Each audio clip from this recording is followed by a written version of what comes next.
Hello, Wasatch fourth graders. Uh, Last week, we learned about Andrew Wyeth, and the week before that, we learned about N.C. Wyeth. Okay, today is the last day I'm going to teach you about a Wyeth artist. Okay. Today, we're going to learn about James Wyeth. Okay. This is a black and white photocopy of one of his painting, but we're going to get to this later. Okay. Um, Let me show you the photo of a James Wyeth right here. Okay, that's James Wyeth. Okay, born in 1946. That's a year after the World War II ended, and he's still alive.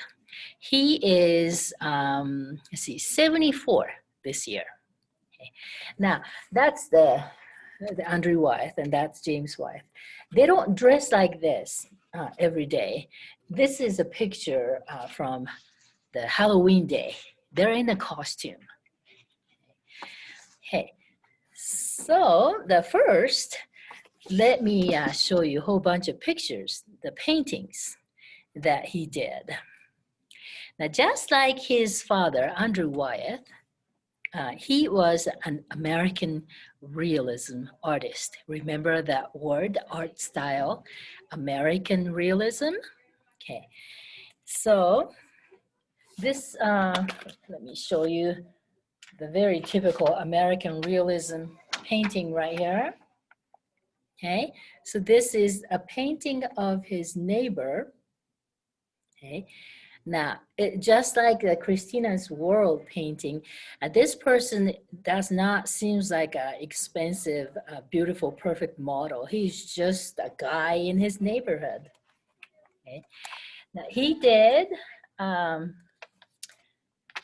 cool dudes portraits too. He was a pretty good portrait artist. So like this and this. Okay. Aren't they cool? Okay. And let me show you the next portrait and see if you know this guy. Who is this? Any idea? I give you a hint. He was one of the American presidents. His name is John F. Kennedy. This portrait's very well done. Looks almost like his photo that taken with a camera. Okay, so and he didn't just painted men and the guys. He painted girls too, like these. Okay. All right. Now, he also painted lots of different kinds of animals. Now, remember, Wyeth's family had a huge property, land in their house, and they lived by the sea. So let me show you some of these pictures. This is the ocean view. Okay. That is a portrait of a black dog. It's titled Newfoundland. I think that's the name of the kind of the dog. Okay. All right. Now here is a very famous one right here. This is a portrait of a sheep. It's titled The Islander. Okay. Now this sheep looks really intelligent, doesn't it? Okay. He looks like he's thinking of like world politics or something in the deep thought. Okay. Now this is a girl sheep. Okay. This painting is titled The Portrait of a Lady. Okay. So he treats the portraits of animals just like the portraits of people. Okay. He did other animals too. They had pigs too. Right? And they had cows. Now this is titled, okay, let me show you the whole thing. This is titled very uniquely. Okay, it's a portrait of 75, 86, 91, 93, and 80, oops, 84.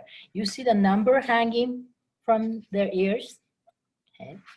And this one is called Angus. That's a kind of cows. Have you heard of Angus beef? Okay. And he did, oh, sorry, I've lost the page. Hold on just a minute. Okay, he did ducks.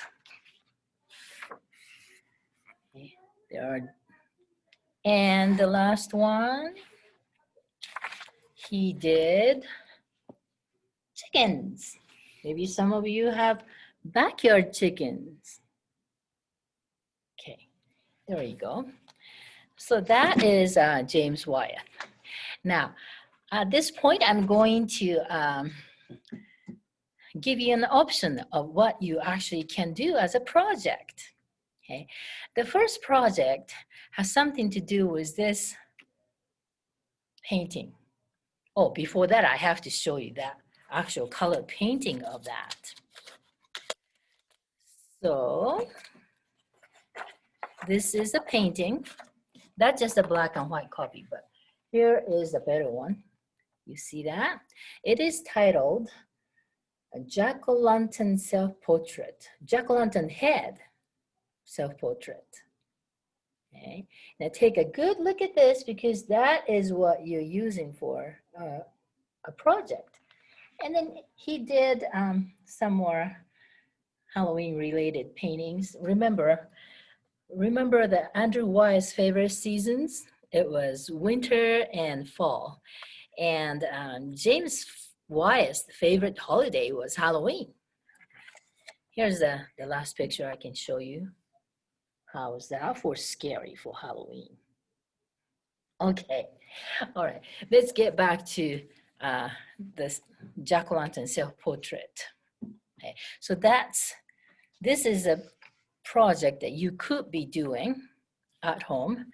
This is actually what you would have been doing in the art room with me if the school was open.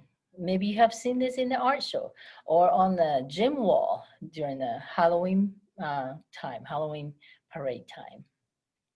Okay.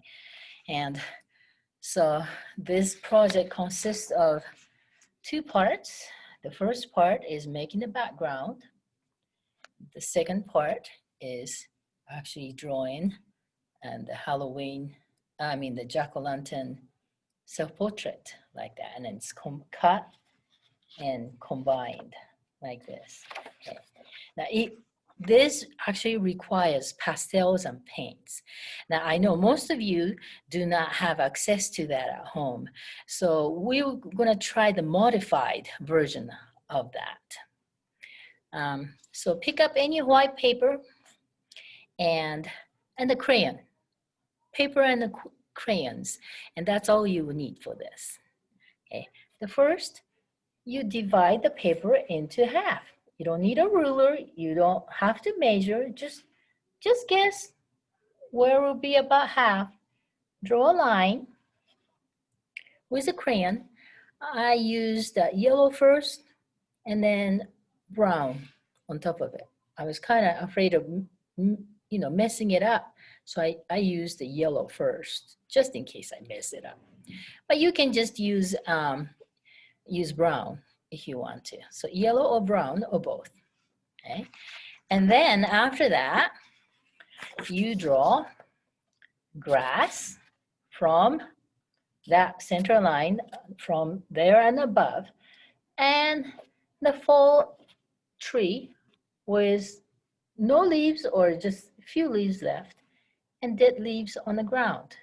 Now to do that, for the grass, you can use any color that would be realistic color for grass. So don't use black or pink, okay?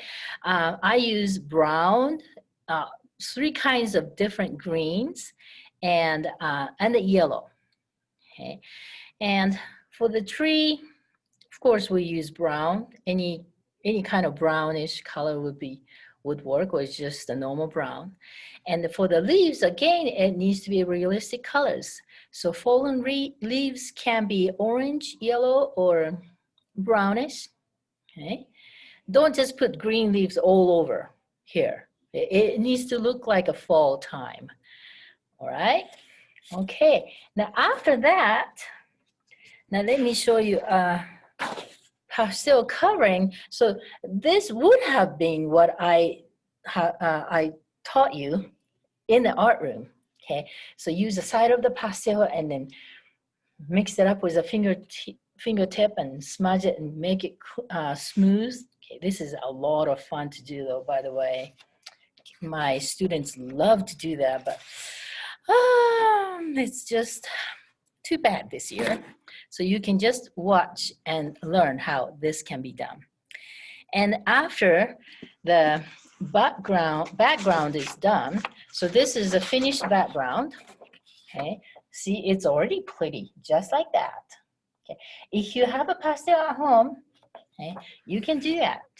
You can ask your older siblings or a grown-up to help you.